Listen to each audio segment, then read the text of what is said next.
This is a Rogue Media Network podcast.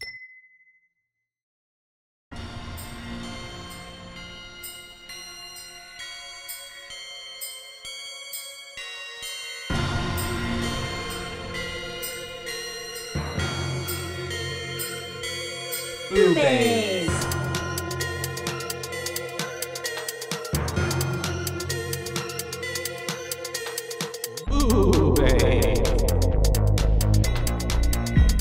Hi.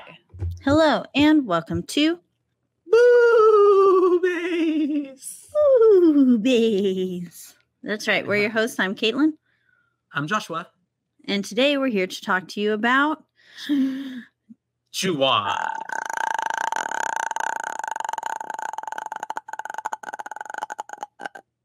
Yeah, that's Ju-on. a really good interpretation. The Grudge from 2002.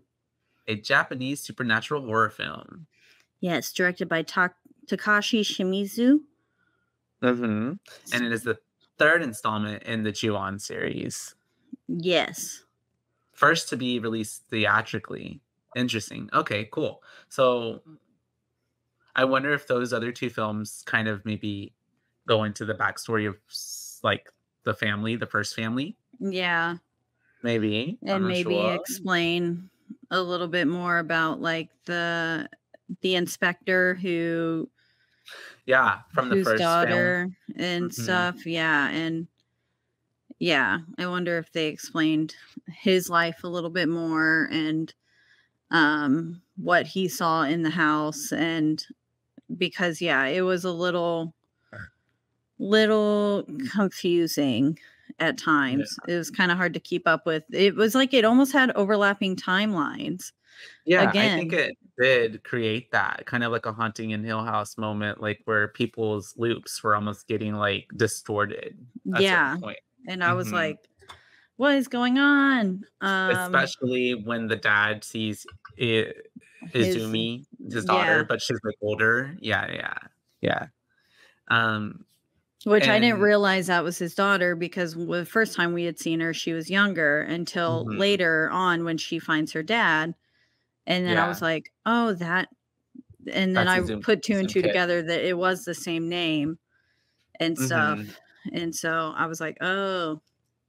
But it was confusing. You're right. Because I also, too, was like, what's happening? Especially in the scene when they're both in the house together at that one moment. But yeah, we start with our opening scene and it just kind of jumps right into it with several kind of years, like to an incident that's happening, kind of predating everything that's about to happen in the film. Yes, it says Ju-on, the curse of one who dies in the grip of powerful rage. It gathers and takes effect in the places that the person was alive. Those who encounter it die, and a new curse is born. And the dad is essentially, we kind of get the gist that he's like murdered the mother.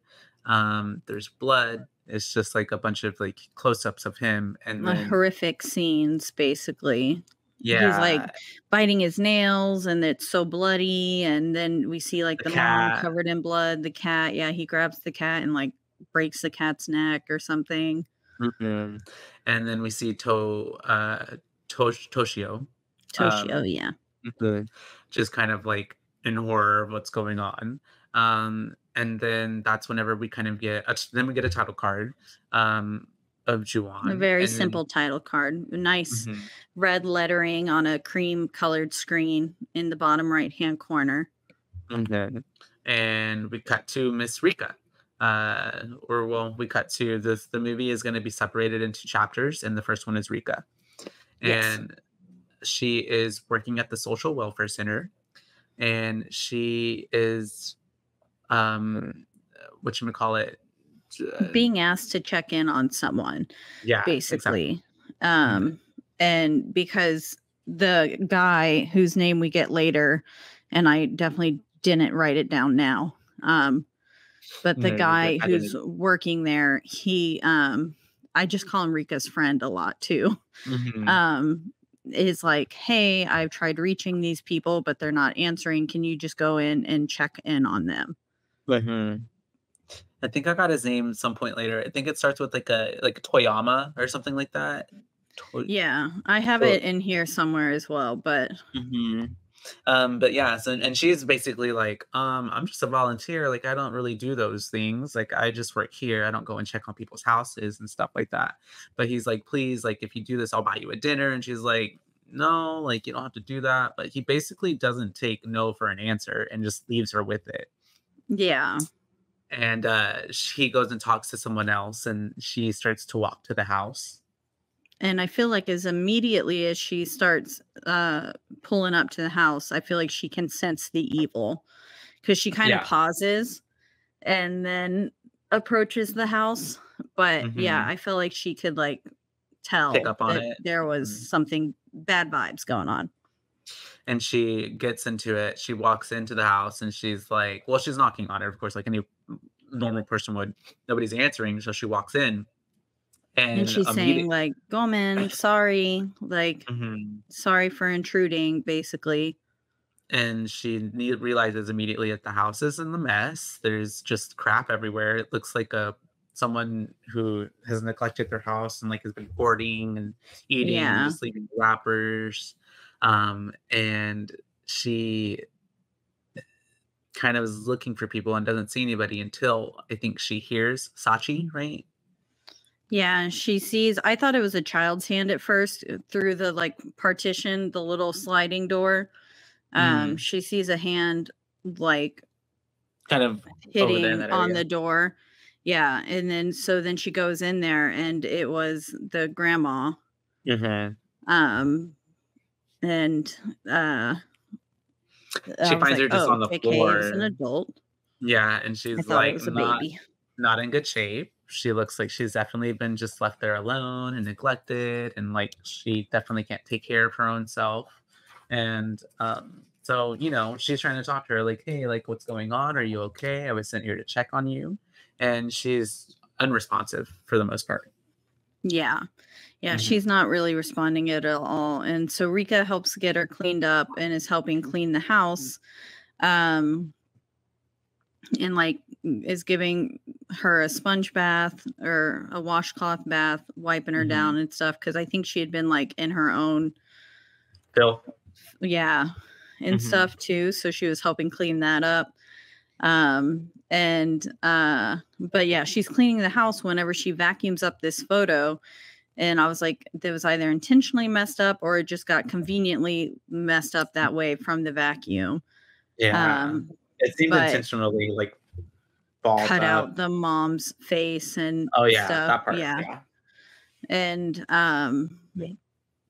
so yeah, the photo it's missing. It's a photo of family, a dad, a mom, and a little boy. And the mom's face is like cut out from the photo and then it was all crumpled up and cut and stuff. So it was like kind of really hard to tell like who was in the photo and whatnot. Mhm. Um, but as she's doing that, she hears some scraping coming from a room upstairs. So she follows it. She does. She's going up there. And then that's whenever she ends up getting all the way to a bedroom and she's looking around and immediately we can tell that there is a closet. It's really weird because it's taped up on all the sides. Hmm. And she's like, huh. And you can hear the scratching coming from inside there. And then she hears a meow. And she's like, oh, so there's a cat in here. So she like takes the tape off and she opens it up and we see the cat just waiting there. But then she realizes in the corner that there's a little boy in there as well, and obviously startles her. Yeah. And And he's then just sitting there with his knees tucked up kind of to his chin with his mhm, hands on his knees and just moving his little fingers mhm, about. And just like he does throughout the entire movie, he always sits like that. yeah, and she is calling it in. She's like, "Hey, I found this boy here. The parent, like grandma's here. There are no adults. Nobody's been here. Kind of like, what do we do?" And so, but then, like right after she calls that in, we hear the phone ringing, and then the voice answering machine picks it up, and it's Hitomi. And Yes. she's leaving her message of like, "Hey, like, how's mom? I haven't heard from y'all. Can y'all please call me back? I'm starting to get worried. Yeah. Which we get that phone call later on too. And so like we see that everything's happening kind of all at once, but also at like different times. I don't know. It's all connected somehow. Yeah, it's all connected for sure. But how it's connected is a different story.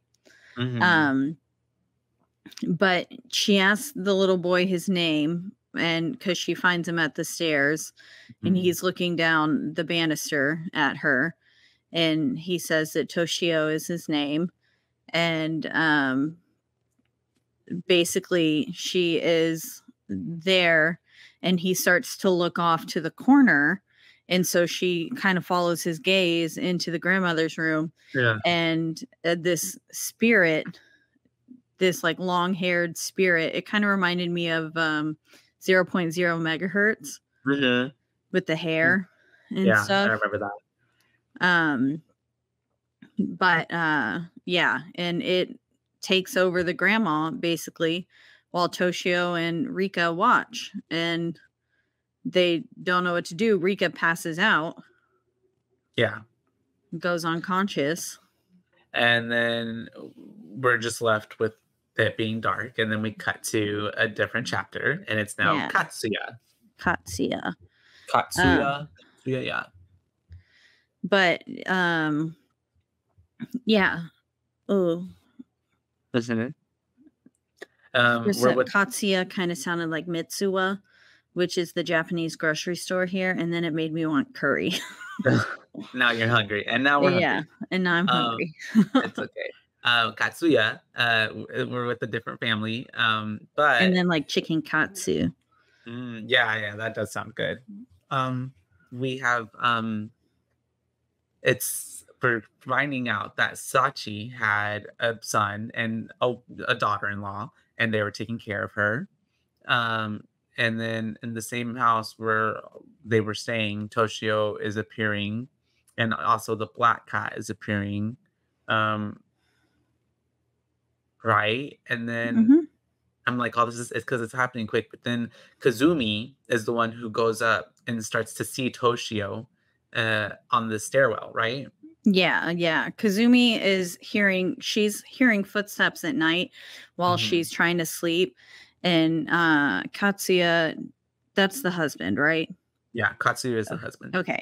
Yeah. And he is just sleeping through it all. And she can hear someone at night just going throughout the house.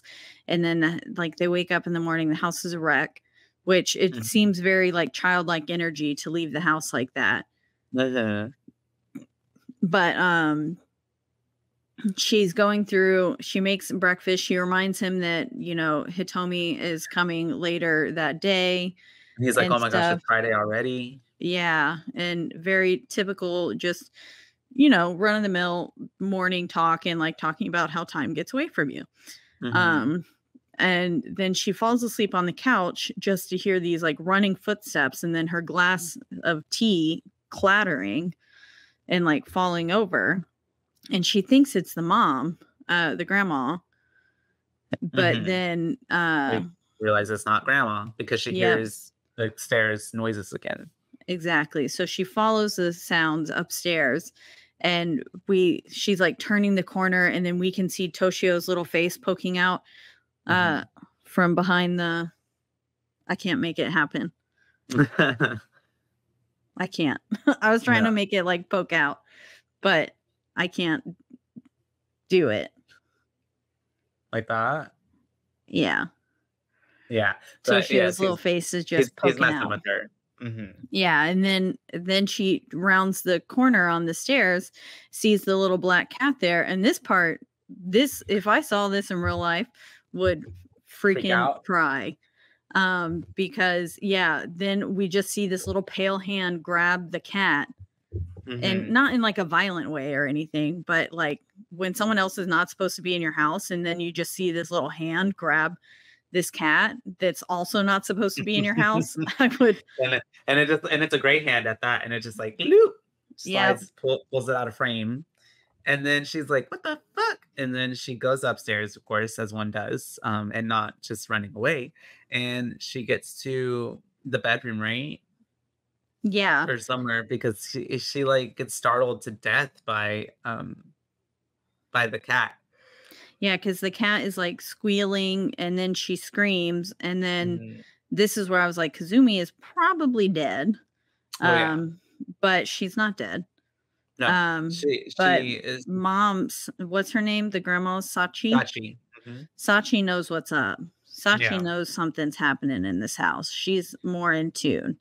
And then because not Kazumi, Katsuya comes home and he's looking for her, and he just goes to mom. He's like, "Oh, whatever, whatever."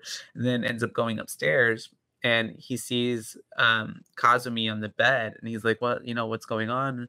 Uh, or are you okay?" And she's like not responsive, and that's whenever he sees. Then he looks over to the side, and the cat and Toshio are there, and he's like, "Ah," and they're like, "Meow." Yeah, because at first Toshio walks behind him and then Mhm. he doesn't see him, but he can like sense him. Yeah.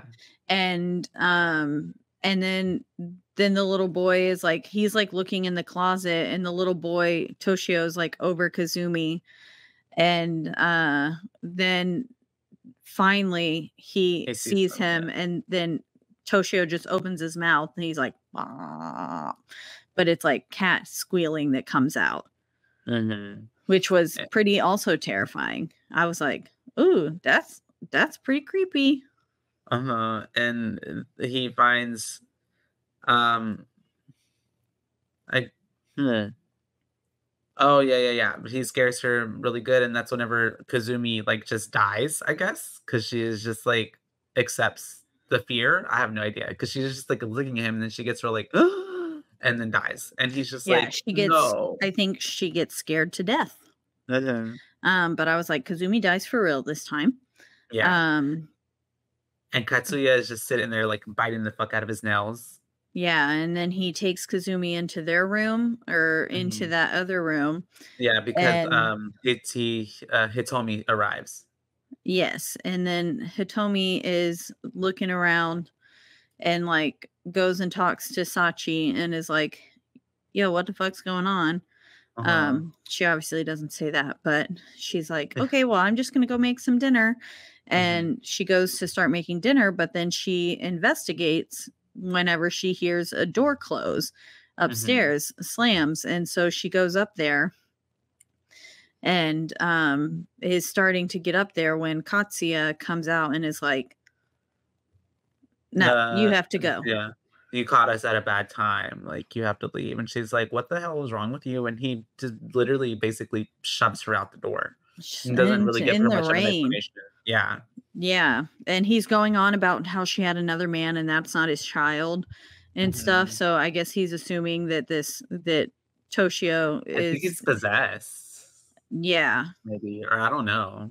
I think he's getting possessed by possessed the spirit of that the slash, dude, psyche, uh-huh, Seiki. of the first dude, whose name is Takeo. Okay, his last Psyche, name is Psyche, Psyche. uh-huh. Yes, Okay, ma'am. Mhm. yeah, and, uh, so and then he goes back up into the upstairs. Mhm. And there's like this little window that's like inside the house. Like it's like a window that leads to just inside the house, Like which a is partition. very, yeah, odd because it Mhm. like looks like it opens up and Mm. stuff. And we get just a face of a woman Mhm. in there, and it's like, oh shit. And I think that was the original, like the Grudge. Oh, yeah, I think so too. I think her name was Kayako? Yeah, Kayako, yeah. There's so many names in this film, to be honest. there really are. And And we get so especially many when it's characters. not whenever it's not in a language that you're familiar with, You it's a little see? bit harder to Yeah, follow.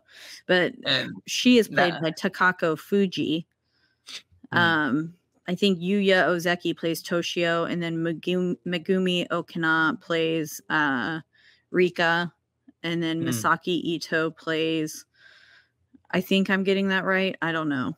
I'm a little confused now, but I think that's who all plays who. I'm like, it's more names. It's Yeah. But we now are on to another chapter, next chapter, and it is Hitomi's chapter. Yes, the Honestly, sister. I really enjoyed how it all kind of got broken down. Yes, it made it very digestible. It's like 5 little movies in one, that like tell you 5 different deaths basically, or disappearances, and we get to see how the stories all interlink, because yes, it's kind of like you said, kind of all because then like the last one, the last one is like it's the Grudge's story, and so then we get basically everything coming together.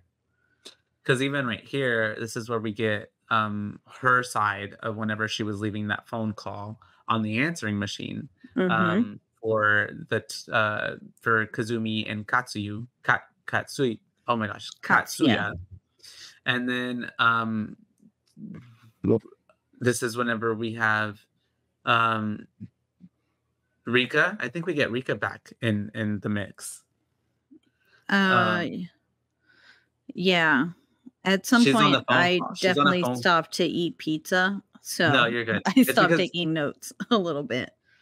I think Rika, we get back she's back in the story a little bit, but then it cuts to Hitomi, and she's in the bathroom, and she's getting a phone call, and she thinks that it's Katsuya, but it's really not, because it's his caller ID, but it's the Grudge voice being like, ah. And then she's getting like thuds in the restroom, and she thinks it's because I guess she thinks that they think she's being rude, and she's like, I just hung up, like, sorry.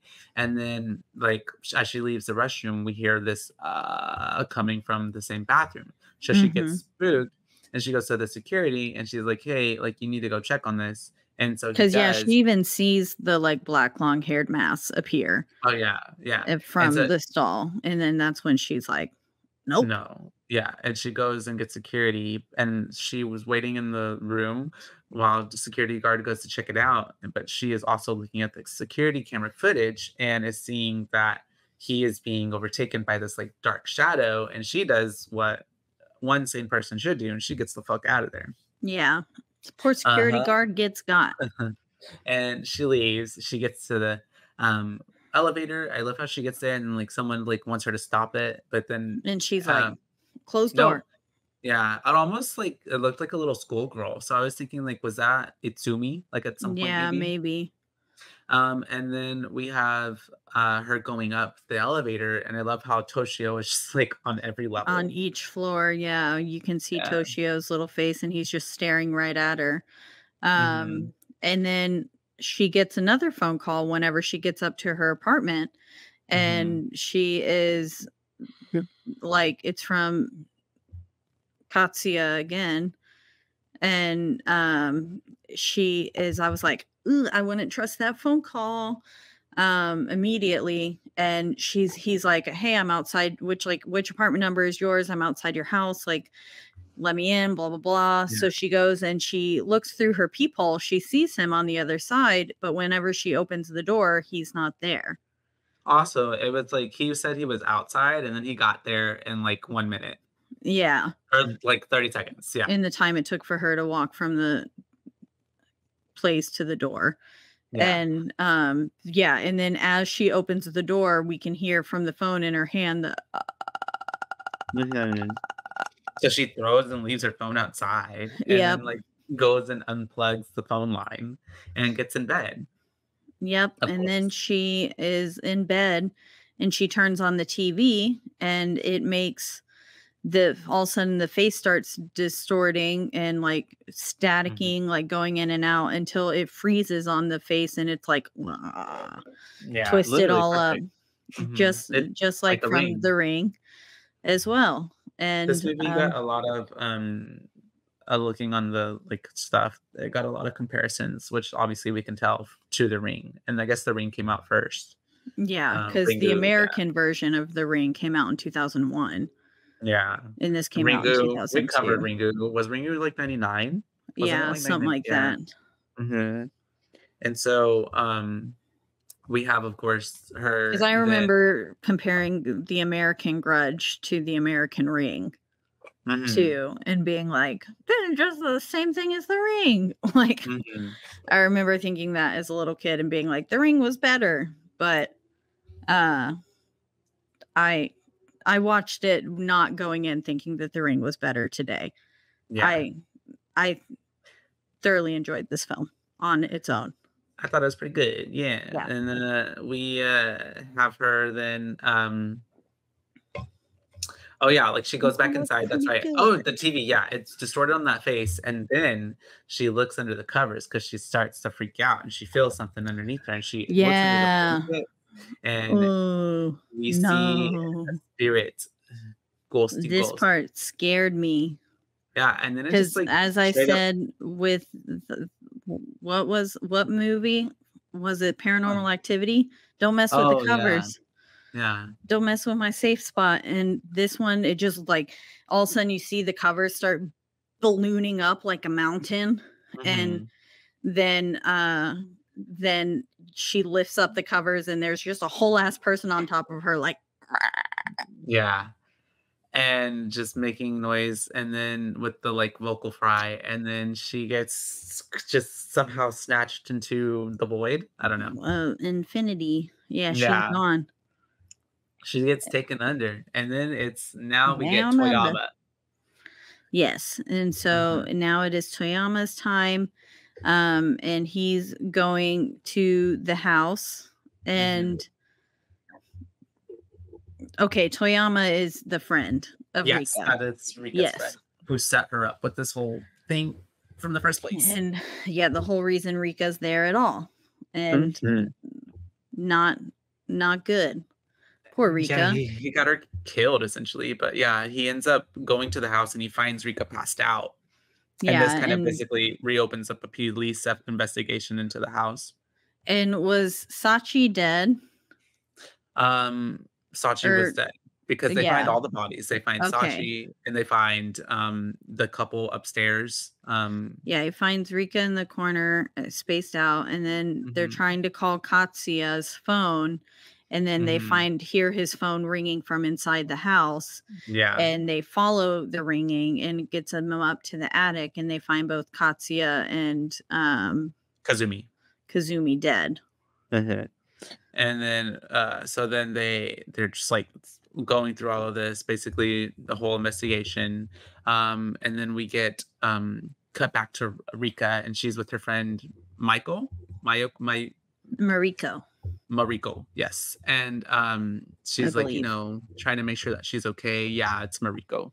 Um, and then she gets to talk to Mariko. the Mariko. Okay. Mariko. And she ends up talking to the detective because he comes and he's asking her some questions. He's like, "So you claim to have seen a little boy?" And she's like, "Yeah, have you found him?" He's like, "We can't find the little boy. Like we don't know who you're talking about." And she gives him a name, Toshio.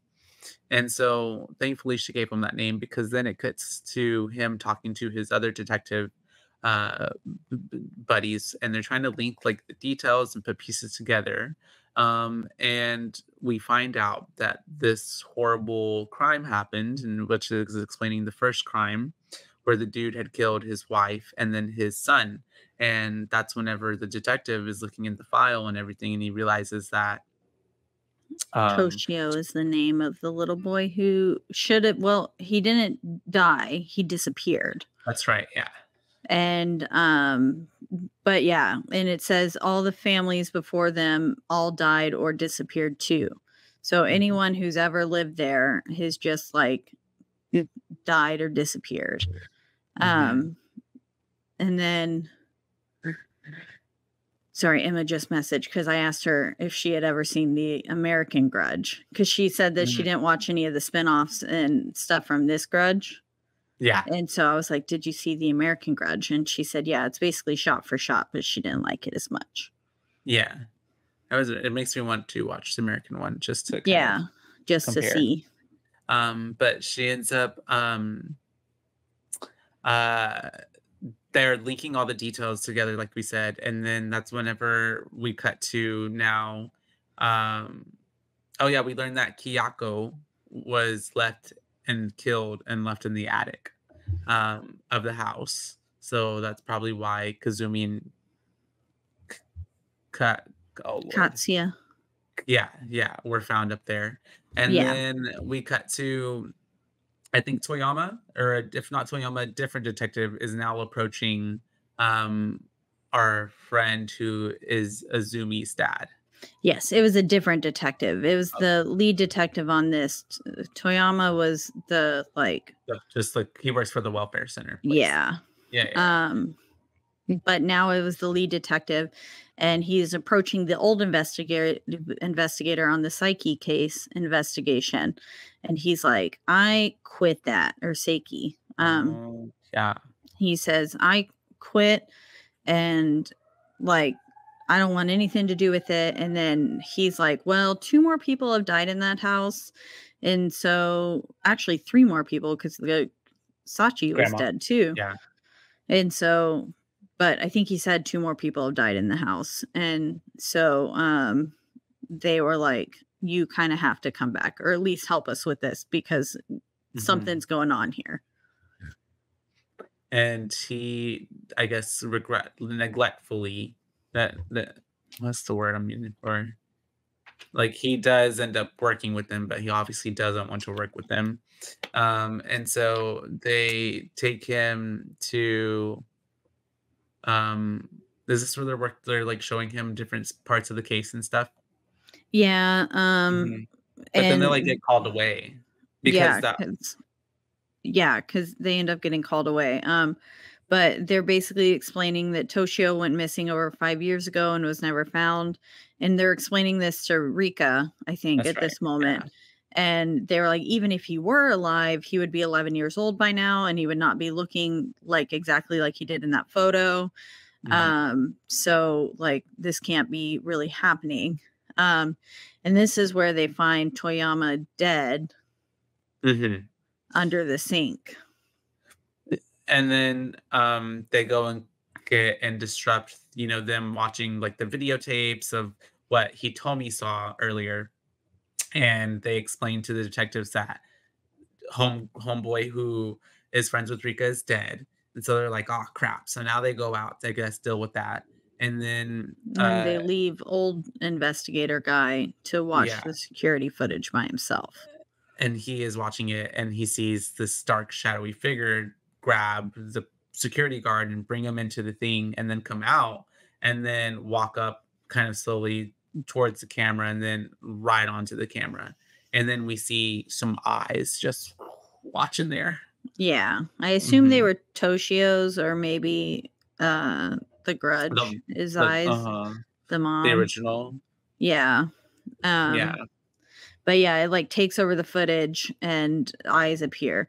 It was pretty creepy too, because you just see this black mass like skulk out and then just get closer and closer to the screen until all you can see are eyeballs. It's super spooky. It's super spooky enough to spook Mr. Investigator Man, because he ends up going to the house and wants to try to burn it down. He starts pouring like gasoline everywhere. But at the same time that he's doing this, he like ends up opening a door and he sees Izumi, but like an older Izumi. Yeah. And she's like leaving the house, and then he sees other schoolgirls in a different room. And he notices that they're looking at like something, and they kind of walk towards it, and then they just start screaming their heads off. And then the Grudge starts like creepily doing that thing and walking and crawling towards him, and he obviously gets spooked and like starts to run out. But at the same time, the cops show up and the other detectives, and they're like, "What are you doing here?" And they're trying to get him to calm down, but then he runs out of the house, and then they end up seeing the Grudge spirit like work its way down the stairs. And then I guess they die. I don't know, because we don't ever see them again. Yeah. And before that, before the old detective goes to the house to douse it with gasoline, Rika wakes up to Toshio standing at her bedside, and then the Grudge lady over her face going, Yeah. Like they're just haunting her. Just creepy because she was like bent over in such an unnatural way. Like whenever it panned out, like because at first you just saw her like face, Yeah. but whenever it panned out and showed her whole body was just bent in the most unnatural way over the bed, and Yeah. it just looked so creepy. Like that no actual human being would be able to do that. Yeah, because it was like bent mid back, like more hinging at the hips. I don't know. It was just weird. Okay. And when we cut to a new chapter and it's Azumi's turn. Yes, it is now Mm. Izumi's turn. Yeah. And I thought at first she found a missing poster for herself, but then I realized it was a missing poster of her 3 friends later Yeah. on. And it was the 3 friends that we saw with her in the house. Yeah. And we also have that whole moment of like her and her friends looking at photographs on the like bulletin boards at school, and they go up to the teacher because they're like, why is there's no picture of Izumi? And so the teacher's like, okay, like I'll have that ready in a week. And then they leave, They were like you like, said, "A she finds week?" that flyer. And then she ends up running home spooked because she saw the sign of the girls missing. And then on the news, we hear that Rika's body had been found and she had been missing for some time. And so we are more so alluded to like there's been a little bit of a time jump, I guess, in this story. But Izumi is really scared, and you can tell that she's scared because like she's acting spooked. I don't know. And then that's whenever it cuts to like I guess the week has passed. I don't know, and she like I guess hasn't been going to school because the friends stopped by her apartment, and the mom one opens the door and looks like she's like just as spooked or going through something as well. She don't look good. Mhm. And then she's acting super creepy and she lets them come in and they go to Izumi's room and she like kind of doesn't even want to let or she they're trying to talk to her to let her in and the door just like opens on itself and they walk in and she's all the way in the corner in the bed just like fetal position scared. Yeah, holed up and in the dark, and her friends are like, "Isn't it a little dark in here?" And she was like, Mhm. "Leave the curtains closed." Yeah. Um, and then she starts basically going on about, "This is where I got pizza."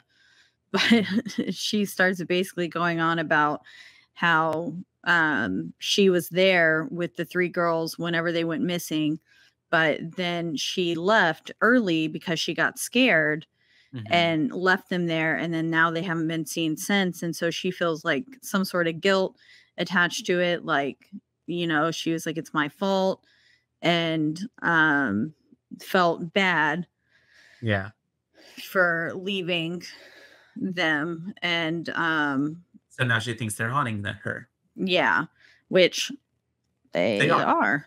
And they're coming to get her. She's not wrong about that. And so obviously Yeah. her friends are like, "Oh, that's crazy. Like, you're acting like a nut." And so she they start to try to like take down the curtains and she freaks out and she's like, "Oh my god." And then they notice that she's put newspaper all over all the windows to block it out. Mhm. And then they're just like, "All right, well, we hope you feel better," kind of essentially basically. And they leave. But before they leave, the mom comes to them and is like basically saying, like, this is how my husband was acting before he died. Yeah, So like everything having to be blacked out and wanting to be in constant darkness and afraid of everything and stuff, and yeah, that's exactly how he was before he died. oh, I'm sorry, I forgot to mention, duh, of course, that she confessed or yeah. Did you know, or you just said that, my bad, that she was in there with the girls and like that she ran away, left them. Yeah. All that. Mhm. And yeah. And so then yes, she ends up um the girls walk away and they're like, "Oh my god, we forgot to give her the pictures." And then they take a look at the pictures, and that's when they notice that the pictures with her and her friends, like all of their eyes are like blacked out, essentially. Um, like they look like holes almost, like gouged out away, like shadows. And they're like, "Oh my gosh, like why is it like that? What's happening?" Very reminiscent of the ring, uh, when their photos would be all like kind of blurred out. Yes. Sorry. The audio like cut out completely and then my screen went black. Oh, are we back? Yeah. For you? It didn't do anything on my side. Okay, yeah, my screen went black. And not like my whole screen, but like the recording screen went black. Ugh. And had 2 loading symbols in it. Maybe it's the Wi-Fi. Yeah, maybe. I mean, my Wi-Fi is pretty strong. Maybe it's just the demon. No, just the demon, like always. And so, that's whenever we have her. Azumi is now, or she's in the house, and I don't know if was it a dream or not. I don't know, but she like sees her dad. Yeah, I think it was like time overlapping, maybe a little bit. But she is going and looking through in the house and sees her dad there, and he kind of stands up weirdly, and then she is back in her bedroom, right? Because nothing really happens with the dad, right? No, she just sees him. And he's not even talking to her. He's just kind of like, he can't get words out. Yeah. And then she's back in her bedroom, and all 3 girls are now outside Izumi's window. Yeah. And because you see one girl's eyes pop up through like one of the holes in the newspaper, and then the other 2's. And so then you're like, oh shit. And Izumi's like, oh shit. And is chased through her house. Yeah, because then they're in there with her. And then the main Grudge, Kayako, is that who it is, Kayako, right? Yeah. Yeah. Pulls her in through the like altar in their house that they had for her father. Yeah. And so then it was like, now she's dead with her father, because we saw her father's head and her head like show up on the altar. Pretty sick, pretty crazy stuff, brah. She never stood a chance. And she was at first I thought she got pulled into a TV. And I was like, oh, this is like the ring. It was the cover. But except for she comes out of the TV. It was the Lion, the Witch, and the Wardrobe after all. I did think it was also a wardrobe. And was like, Narnia? Mr. Tumnus. Spaun. And so we are now on our final chapter, and it is Kayako's story. It's her final turn to be told what's happening. But we start with Rika. Rika's talking on the phone outside of her welfare center job. And then we have this old man who's like trying to play like peekaboo with her, or who we thought is her. And I immediately was like, this is some invisible kid that he's playing peekaboo with. And because he was like looking past her. Oh yeah. I thought he was just like deranged, but then this I definitely thought he was playing with a ghost. And then he's like, no, I'm not talking to you. And then that's for real. And then that's whenever we see her talking to him. She's like, I'm coming back in, Mr. So-and-so. And when we see her go and get him, and then I guess they go outside.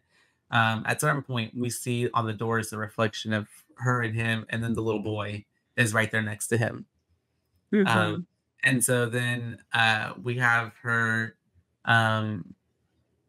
Rika, she ends up meeting Mariko, right? Her friend? Yeah, but she takes a shower first, doesn't she?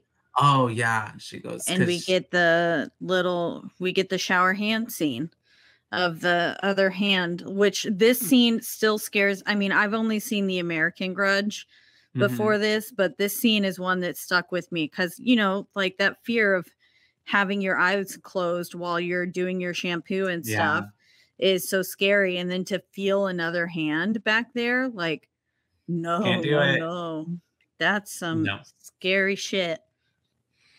And that happens, but she barely feels it, like, and then it goes away, and she's like, okay, I guess that's normal. I guess it's normal to have a hand on my head. And we meet up with Mariko, and they're having dinner, aren't they? Yeah, and you're at like a pretty nice little restaurant, and it's got like tablecloths and they go down to the floor and stuff. So yeah, pretty fancy. And she feels something. Yeah. And then she looks under the table and Toshio's sitting there again with his knees hiked up to his chest and his little fingers on his kneecaps. And he's just like, and she freaks out, rightfully so. And everybody's like, what the fuck? And she's just like, needs to go home because she's like, I'm not feeling well. I guess. Yeah.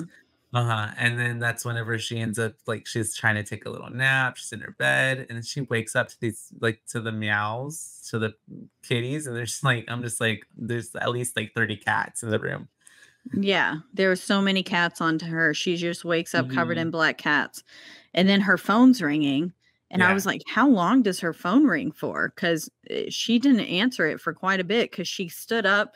She did this with her hands, like covered her eyes and saw Toshio out of the corner of her eye. And then finally answers the phone. And it's Mariko. And she's like, remember that problem child I'm talking to you about? Well, I don't know what to do because I'm finally at his house and I'm here with him, but his parents haven't been here. And there's no one here except for him and his grandma, right? Is that what he says? Yeah, that's what Mariko says. And so then she's like, where exactly are you? And then that's whenever Rika hears the cat over the line. And she's like, fuck, I know where you're at. Yeah. And this is where I was like, is time overlapping? Because it doesn't seem as straightforward as like our chapters aren't lining up exactly perfectly like a little puzzle piece. They're kind of like and then all at the same time. And so I was a little confused. But in a good way. Especially because Mariko, like I was about to say Kira, Rika gets to the house and there's police tape. Like yeah, and I was like, did Mariko willingly enter a crime scene? That's what I was thinking too. I was like, wait, like, what do you mean? That's what I was like, how did Mariko not see that? Yeah. And I was like, maybe she didn't because maybe it wasn't there because of the whole I don't think Mariko was ever in the house. Oh. I think it was a ploy to get Rika back. Oh, maybe. You could be right. And because we never really see Mariko in the house, do we? No, she just goes after her. But we do see her shoes. We see her legs like getting pulled up. Yeah. Yeah. Because Rika goes in there running after her. And then she like hears her and she sees her little legs getting pulled into the attic. And that's when she goes up there and she like starts to like look around, and then we see the Grudge up in the attic, like making her little noise, and she freaks out, of course. And Rika is getting chased through the house essentially, but she starts to realize that like the old man and Sachi could see the ghost by doing this. I don't know. Yeah, she realizes that by covering her face, she can. Like, because that was when she realized earlier, whenever she woke up and covered her face, she saw Toshio out of the corner of her eye. And so, yeah, she realized like that was how she could see the ghost. But then she like turns into the Grudge. Kayako. By whenever she does cover her face. Yeah, because it like starts coming out of her belly. Yeah, and then she covers her face and then she like turns into the Grudge, and then the thing like starts coming out of her stomach and it's like, hello. I am you, but stronger. Yeah. And then now the Grudge girl Kayako is coming down the stairs covered in blood this time, and she's never breaking eye contact. That was so unnerving to me, is how even every time she just like moved or took a corner, her head was just like always looking. Yeah. So creepy. And as she gets all the way down, it's almost like begging for help from Rika. The dad comes out. Ugh. And sorry, the one point too, her cheek like smushed up against the railing, and then you can see just like this like slime go with it whenever she pulled her face away, and I was like, yeah. That's the pretty Dekai. icky. Yeah. And Daddy-O comes out, and I guess he... Because she makes it all the way down there. Oh, yeah. And, like, is, like, reaching for her, but falls short. And then, yeah, that's when Seiki comes down, and he is now reaching for her. And we see a little Toshio watching up at the banister again. And he's just watching on as the dad comes and reaches for her as she yells no. And then we get flashes of shots of the city, and it's like a pretty deserted looking city. Like there's no one really in the picture, right? Yeah. It's supposed to depict that like the curse starts spreading around and everybody's dying because there was like more missing posters and stuff. Yeah. Up on Okay. the wall. Yeah. So like the curse is spreading. Yeah, essentially. And then we pan in on who I assume was Kyoko's face. And as, or was it Rika? It's Rika. So I thought it was Kyoko, but I looked it up, and apparently it's all Rika. of the times that Rika saw like under the blanket, it was her own self. It was her own self. And like all these other times, it was her own like future ghost self trying to scare her out of the going to the house. So it's very much Haunting of Hill House. Yeah, it's very much like she still created her own time loop situation. Yeah. And like bent neck lady trying to warn Nell about going back to the house and stuff too. But her doing that ends up starting it anyways. It's like the chain of events. Yeah. Yeah. It's a loop. But yeah, it pans in on Rika's face, and as her eyes open, we get a final.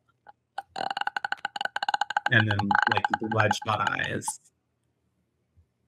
And that's it. And that is the end of Ringu. I mean, Ju-on.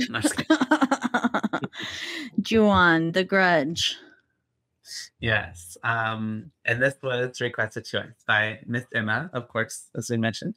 And let's go ahead and read Emma's review first. Okay. Do you want me to read it, or do you want to read it? I love when you read them. Okay. Do you have it up? I do. Okay, cute. I have to just scroll up a little bit. Okay. So Emma goes on to say that on the Others episode, you guys were talking about the first horror movie that really had an impact on you. And she said that is what Ju-on is for me. Which I could see that, especially if you watched it in like 2002, like, holy shit, I would be terrified. This is very bloody and stuff. As a little kid, I would be scared of this. Yeah. Yeah. I was scared of The Grudge, so that makes sense when it came out. I remember thinking The Grudge was funny, but I also was like, I used to get really scared of scary movies when I was younger. Yeah. Like little. Not I was scared of The Ring, but I think like I saw The American Grudge afterwards, and then I just thought it was comical a little bit. Because you were like, this is The Ring, but like not as scary. But not as scary. Yeah, exactly. So I really would like to go back and, because I've only seen The Grudge like one time. So same. I would like to go back and watch The American Grudge. But anyways, she says, that's what Ju-on is for me. She says, I always enjoyed horror movies, but this was the first one I saw beyond childhood that really grabbed me and gave me a whole new appreciation and love for the genre. I have rewatched it so many times, and it still gets under my skin like not much else does. The whole atmosphere and premise of the movie is so unsettling. There is nowhere that's safe once this curse has a hold of you, which is true. That is terrifying. She says it will follow you around until it gets you, and not even your own bed is safe. And then she was like, how great is that scene? And I was like, yes, it was so great, but also so scary. Yeah, especially for you, because you're always like, your bed is your safe place. That's my safe place. Don't grab my little feetsies. Don't crawl on top of me. I don't like it. And then she goes on to say the way that the whole movie is shot, jumping between timelines, and adds to the confusion and unease. And the whole thing is so unfair. There is no moral distinction, no safety in being a good person. You can just be in the wrong place at the wrong time or pass by the wrong person and you're done. It's such a scary reminder that we have a very little real control, and shit can go sideways for no reason at any time. honestly, the first 10 seconds with the cat are the only thing I really don't like about the movie. Otherwise, it's chef's kiss, and even the questionable early aughts hairstyles can't take me out of it. 5 boos all day. Yeah. They did have some it reminded me of like Rika's hairstyle reminded me of there's this K-drama called Boys Over Flowers, which is like a really dramatic K-drama, a high school K-drama. Like Degrassi. Yeah, but their hairstyles were I'll send you a picture of the Boys Over Flowers boys. Okay. Because their hairstyles are the funniest thing to watch back. Is it like old? Or is it like current? No, it's old. Okay, that makes sense. But and then to read a little update, I asked her had watched the American Grudge. She said yes, it's good. She said I think it's almost a shot for shot the same, but I don't like it as much. It's missing the constant dread and full vibe of the Japanese one, and I can't see Sarah Michelle as anything but Buffy. It's worth watching though. So I'll have to watch. Yeah. I'm trying to find one that like really emphasizes how awful their hair was. Let's see. I'll start to go with my boo rating. Yeah, tell me your boo rating. I really liked it. I watched it this morning, and it's one. I love how it's in chapters, so it's really easy, like you said, to digest. It was super easy to break it up, and especially since they were doing where like kind of things overlapped a bit. I think like that helped to make it be a bit more cohesive, and like the chapters were almost like just it's the same time, but just like we said, from different people's perspective. So that's why some of the things overlap. I don't know. I thought like it was generally pretty scary. Like the vibes were pretty creepy. All the times that we saw the Grudge like spirit itself, she was super creepy. And I see now. Their hair was so bad. Wow. And so, but like also pretty at the same time. Yeah. Like so good. Yeah. So bad it hurts. And I thought that yeah, it's a pretty, like we said, kind of like Smile, and like it follows almost in a way. Like you're kind of screwed. You're kind of screwed because it's just like once you catch it, you have it, and then you just die. You just die. Yeah, there's no getting out of this. Unfortunately not. And yeah, I don't know. It was really interesting because you have like a story that's kind of like a ghost story, but then it's like a true, like a crime story because something happened with the dad. And so we're trying to figure with like the past family, and then they're trying to link together what's happening now.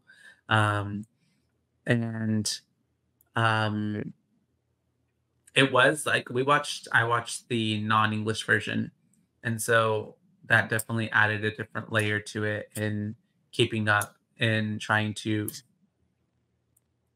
I don't know, like, it's like, does that make sense? I don't know. It was different watching it in a different language, but I still felt like I was so just like enwrapped in it and stuff. And if anything, I had to pay attention even more to like what they're saying and to the captions so that I could like figure out what's going on. And yeah, it was a bit confusing at times just because of like the different, like, I didn't know if we were like, are we in the past or in the future? Is this a time warp thing? Especially when the dad was looking at Izumi at a certain point and they were both in the house. Yeah, and like whenever you mentioned that they heard about Rika's death on the news and stuff too, and that was way before Rika actually died. Yeah. And so Rika died around the same time, or yeah, way after Rika actually died. But way before in the movie, whenever she actually died. Yeah. I don't know. It's a loop. But I think it's a really good, smart movie, good horror movie. I actually will give it 5 boos. 5 boos? Mm-hmm. Yeah. I think I'm sitting with you at a 5 too. Yeah, that was really good. What like, if I don't have had any my eyebrows like this? You look like Spock. Captain Spock. I don't have any qualms. Like, I can't say like they did this part bad or that was bad or that was not explained well enough, or like it was explained well enough, but then also gave us a bit of like smarts to it, like it had depth. You got to think about it a little bit more, especially when it comes to the like whole time kind of loses itself in the house, and the house is really only, and then also like it was born from the Sachi, this what's his name, Seiki, killing his family, Yeah. right? But who's to Mhm. say like the house itself didn't have something to like influence that beforehand? Like an Amityville horror situation. Exactly, because that's what it almost felt like. Because the dad lost his mind basically, and then killed them, and was Yeah. like, "She has another lover. He's not even my kid." Like, what if that was all his own like psychological Yeah. yeah. So I don't know. Maybe that's what's explained in the prequels. Who knows? Yeah, I'd be definitely interested to watch the other ones that are all about the same premise. Because, yeah, I was a little confused, but not in a way that like made me dislike it. It was I was kept in the dark in a good way. And yeah, I think I'm going to sit with you at 5 boos and Emma as well at 5 boos. Just because this film is a classic. Like, it really, it's what started. I mean, it came after The Ring and has some similarities, but like, not really. Like, It's its own story. It's a little boy, not a little girl. There's no wells. There's no TVs. Yeah. There's no nothing. There's no horses. No video, no 7 days, no nothing like that. Yeah. It's just, and like with The Ring, you can get out of it. And with that's this right. one, If you show someone else the tape, right? Yeah. And you spread the curse, you can get out of it. But now I don't remember, was that the case in Ringu as well? Or did they just all die? I think they all died in Ringu. Yeah, I think they all died in Ringu as well. I think the American version made it. Because they wanted to leave it up for like the sequels and stuff. Yeah. Yeah. But I think I don't know. Yeah. Okay. Yeah. I think this film was really good, really amazing, phenomenal overall. It was it's only an hour and 32 minutes, so it's like a breeze to watch. And then again, it's like cut up into 5 short movies, little chapters. And so it makes it really easy to get through. The acting was all very believable, even albeit like early 2000s kind of camera angles and stuff like that. But I still thought it was all very good and very believable. Everyone looked like they had genuine fear and terror on their faces. And maybe they were, if I had like those monsters dressed up coming towards me, I'd be pretty scared too. So that was pretty good. Oh, I didn't read any fun facts, did I? No, let's go for it. But yeah, I think I would sit with a 5 as well, because it was a really good movie in my opinion. Let's see. We already said this, but this film is actually the 3rd installment of the Ju-On series and the first to get a wide theatrical release. It was preceded by 2 low-budget films from 2000 known as Ju-On the Curse and Ju-On the Curse 2, also from 2000, whose storylines are continued in this sequel. Okay, yeah. So it's cool that you could watch this one as a standalone, but it would probably make more sense to watch it with the Curse and the Curse 2. The house used in the film was not a constructed set, but a real location, which had to be rented for film production. It became a tourist attraction following the film's franchise's popularity, and the house was demolished in 2019. No. Sad day. Can't wait for that. I was like, oh shit, I'm going to go there when I visit Japan someday. And now I can't. I'll go see its empty I was about to say the lot. Mm-hmm. Yeah. Or the new building of like high-rise apartments that's in its place. I'll still go find it. Mm-hmm. Let's see. Toshio's spirit is often heard meowing throughout the film. Not only does this imply that his spirit merged with the deceased cat Mar, but it also relates to an old Japanese legend where the damned spirits of lost children become strays and as a result produce a cat's meow. Oh. Interesting. Mm-hmm. It took 2 hours to apply the white makeup to Takako Fuji and Yuya Ozeki in order for them to play their ghostly incarnations of their characters. That's a long time of makeup. Yeah. Probably make sure that stuff's not like crusty and stuff too coming off. Yeah. And then Kayako and Toshio are based on Japanese legend of the Onryo, a vengeful spirit that, unlike Western ghosts, can physically manifest to attack and kill victims, whereas Western ghosts are just energy and can't physically appear. They manifest when they are killed in a state of deep rage, as explained by the opening title card. Yeah. Onryo. I would explain it. Onryo. That's kind of a cool name for something that's vengeful and evil. Yeah.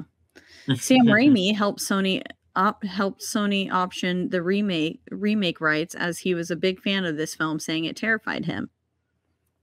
Who? Sam Raimi. Sam Raimi. Evil Dead. Gotcha. Yeah. Yeah.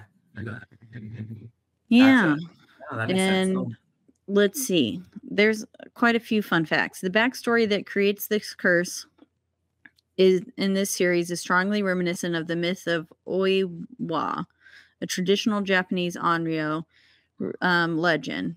Oiwa, it's Oiwa. Oiwa. Oh, I wouldn't know. Was a housewife disfigured and brutally murdered by her unfaithful husband. She returns to haunt him and makes him murder his new lover. According to the legend, a curse accompanies her story, and that those who retell it will suffer injuries and even death. The disfigured aspects of the Onryo is likely what inspired Sadako Yamamura's appearance in Ringu. 1998 was Ringu. 1998. Wow. Yeah. That's such a long time ago. But yeah. Love it. Those are fun facts. Oh, yeah. The Yuya Ozeki is terrified of cats. So who played Toshio is terrified of cats in real life. So making any filming scenes with Toshio's pet cat Mar rather troublesome. That sounds like a really big problem when your scene partner is a cat and you meow like a cat. To be a kitty cat the whole time. That's pretty funny. Poor kid. Well, I hope he conquered that fear by the time this was over. Yeah. Yeah. But yeah, that's a really good. So, 5 boos. 5 boos all around. We loved it. It was great. And now I'm probably going to spend the rest of the day watching the original Grudge. Not the original Grudge, the American Grudge. Yeah. And then I also was the original Grudge. I want to watch a like recap of like the Curse and Curse 2. Yeah, just kind of get like a gist of what happened beforehand. I think that sounds like a plan. But once again, we are being taken care of by the lovely Rogue Media Network Studios, and you can watch our podcasts and a whole bunch of other podcasts on their website at roguemedianetwork.com. That's right. And if you want to listen to us or any of those other podcasts, you can do so on a slew of podcasting platforms, basically wherever you get your podcasts. But the biggest two would be Spotify and also Apple. But wherever you do listen, don't forget to rate, review, like, and subscribe. That's right, because that is the only way we can get ahead in this world. And then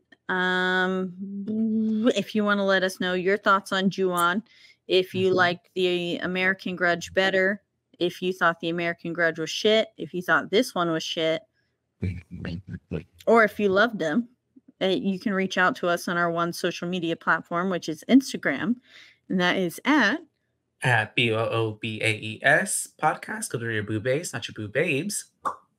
That's right. And let us know, slide into our DMs with your favorite movie, and we'll cover it. It might be a while now because we're going to go back to covering our scheduled movies. And then with the exception of the special guests we have coming on, we'll cover a movie of their choosing. But yeah. So let us know your request and we'll cover it eventually.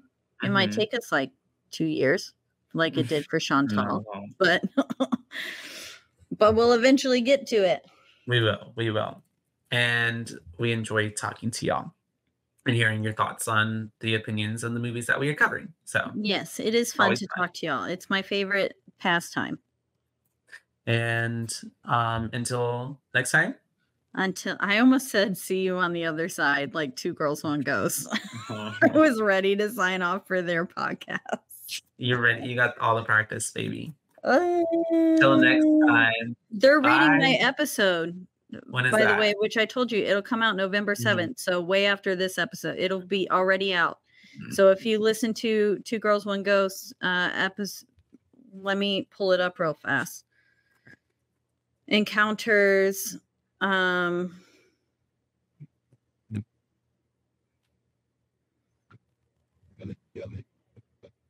Encounters 256. It'll come out Thursday, November 7th, 2024.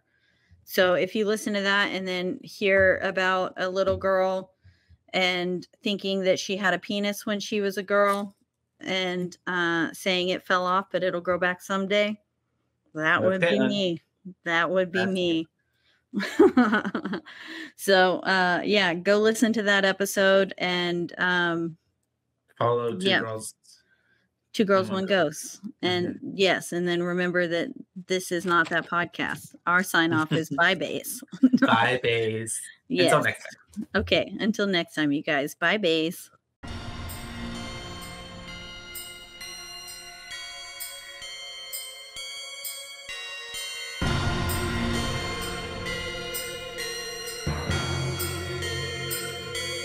Boobies.